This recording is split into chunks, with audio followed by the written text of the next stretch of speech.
guys, aku Anissa. Aku Anida. Kami berdua ini adalah mahasiswa Biosystems Engineering di Wageningen University and Research. Terus di sini kami mau cerita-cerita aja bagaimana bahwa satu jurusan yang sama itu punya banyak banget opsi tesis track yang menarik gitu, yang benar-benar bisa satu sama lain itu beda banget.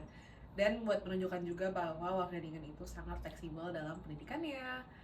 Mungkin cerita dulu kak, kakak ini ambil track apa dan kenapa sih mau ambil track?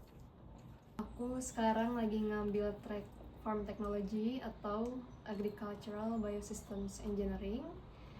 Jadi aku ngambil track ini karena aku tertarik sama aplikasi teknologi di pertanian.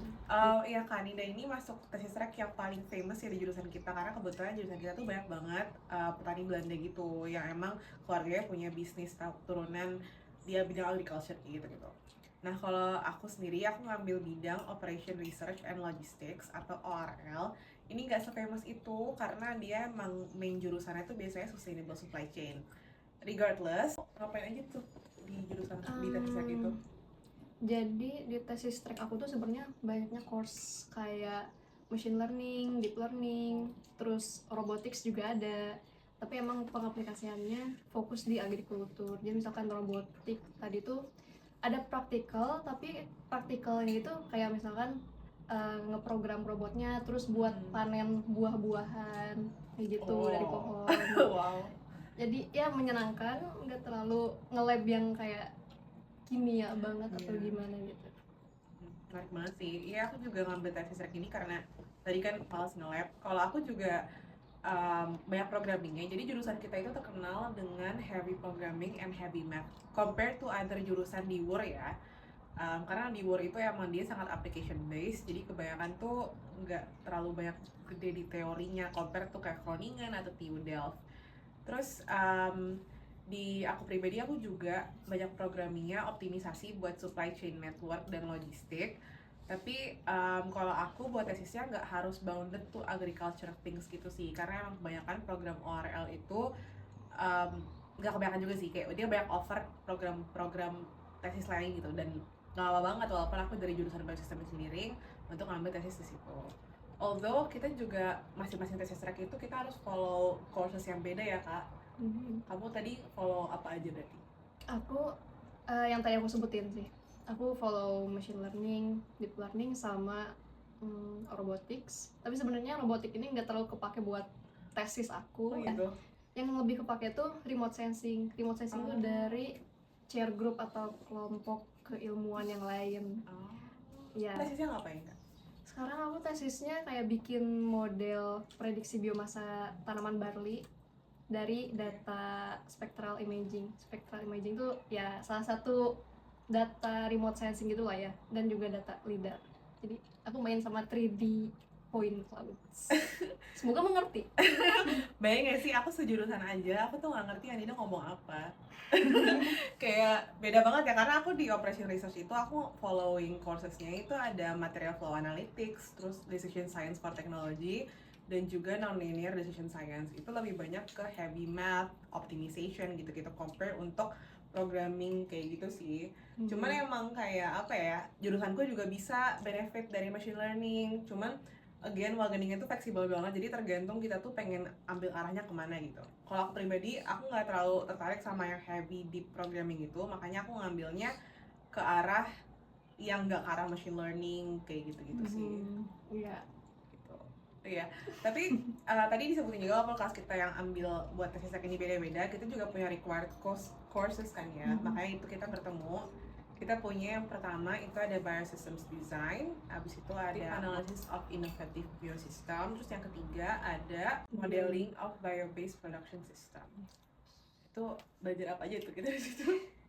Kalau biosistem design itu lebih ke ngerancang suatu sistem di food production gitu kali ya. Bisa di arable farming.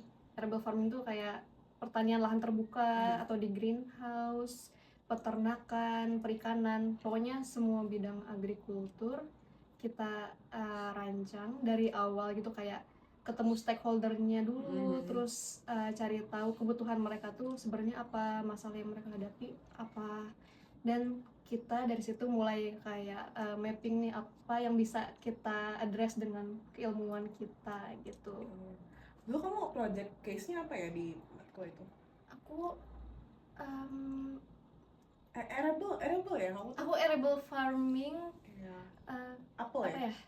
Oh bukan, irigasi, Oh. bikin sistem irigasi buat pertanian strip cropping. Wow.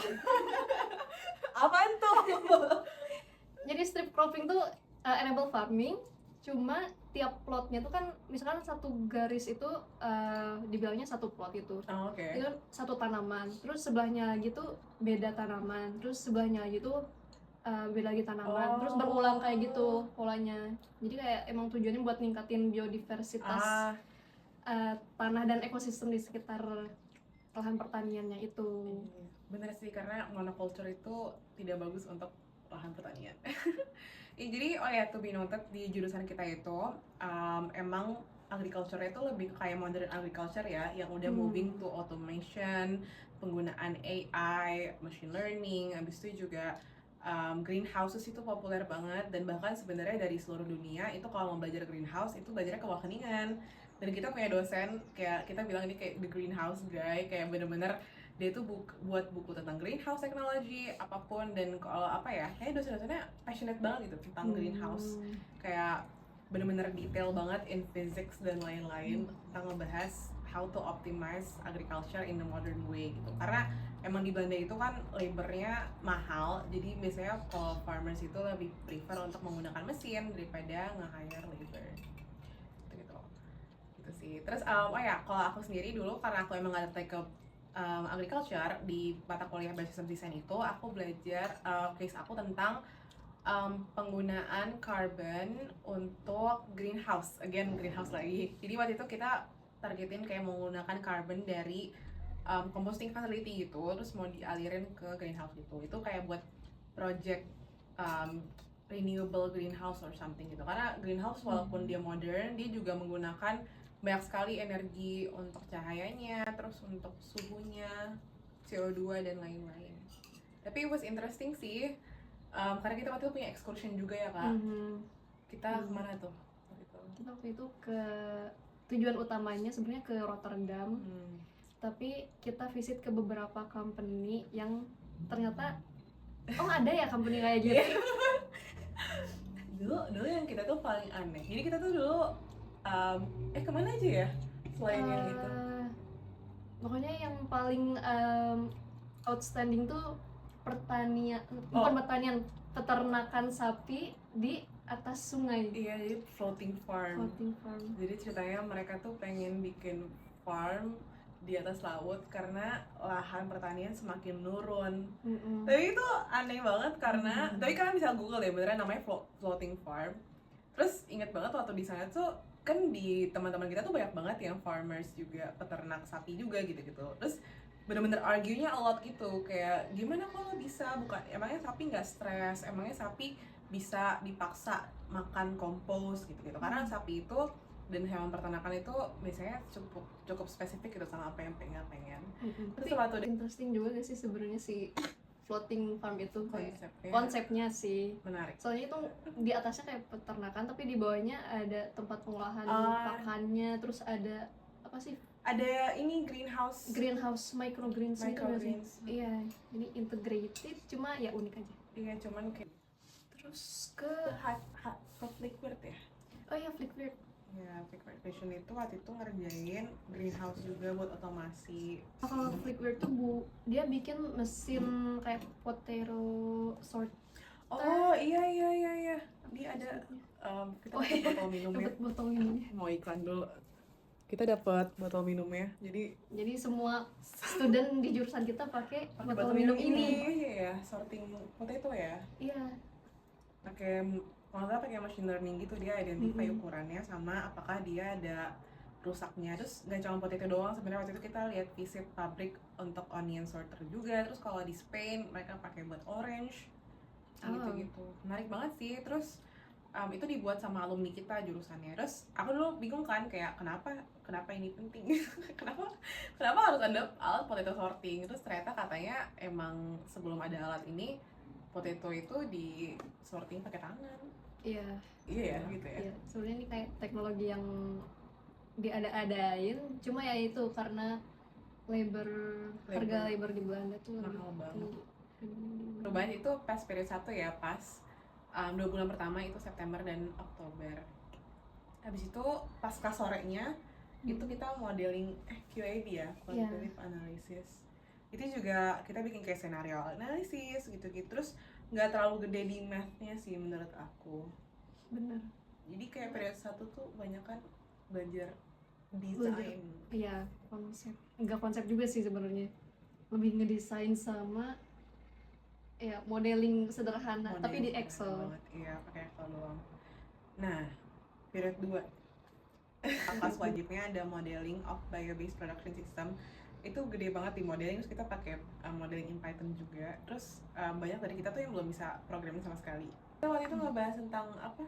Modeling grass production system.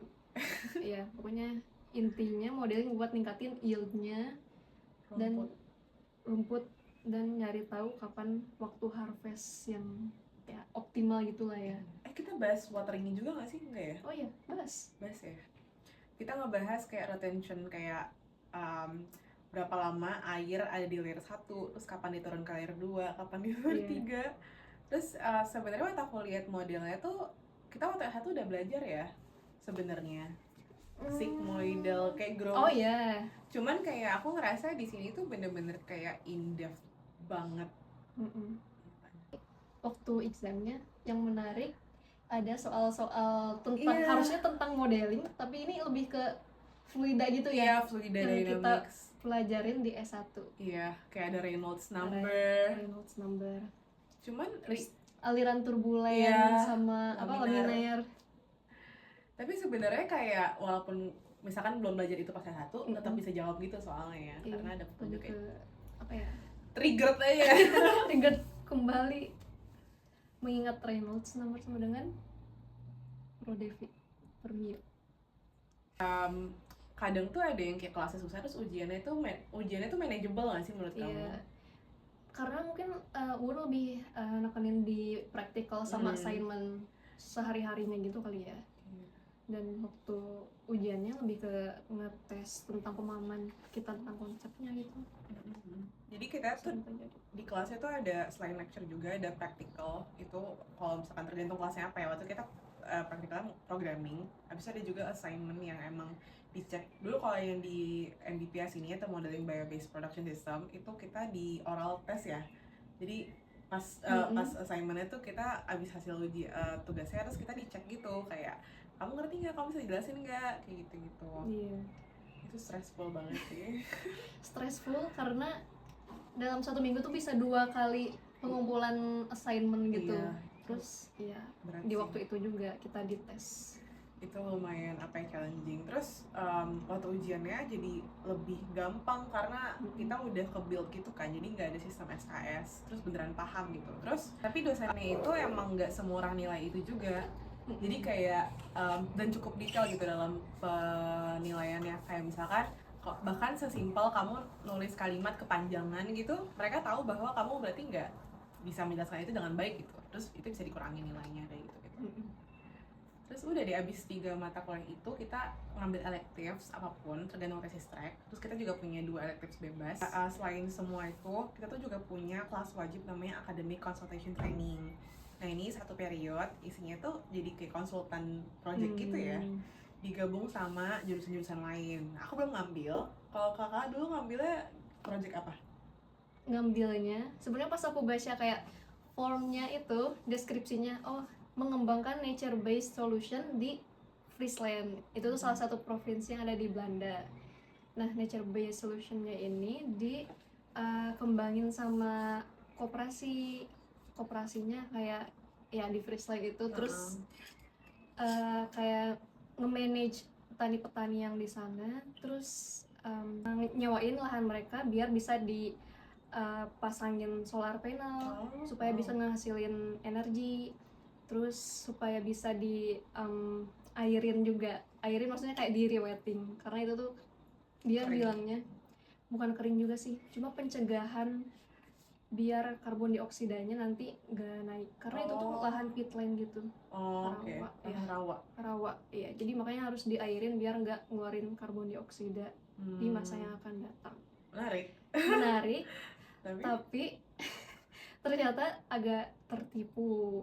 Ternyata sih komisionernya ini pengen ngembanginnya itu lebih ke arah governance-nya. Gimana caranya biar petaninya itu bisa tertarik buat nyawain lahan mereka. Nah gitu aja lah sih. Lebih ke sosial banget, jadi harus ngerti tentang governance, sistem kooperasi di Belanda kayak gimana, dan cara negosiasi sama petani. Juga aku ngelakuin cost benefit analysis. Iya, jadi nggak terlalu berhubungan sama jurusan aku. Oke, menarik. Apa lagi ya? Udah ya? Kamu mau cerita apa lagi? Sekian aja itu cerita-cerita kami tentang jurusan kami, Biosystems Engineering. Kalau tertarik mau tahu apa aja sih di jurusan ini, ada belajar apa aja, bisa juga buka websitenya di Masters Biosystem Engineering Wageningen University, cari aja ada informasinya.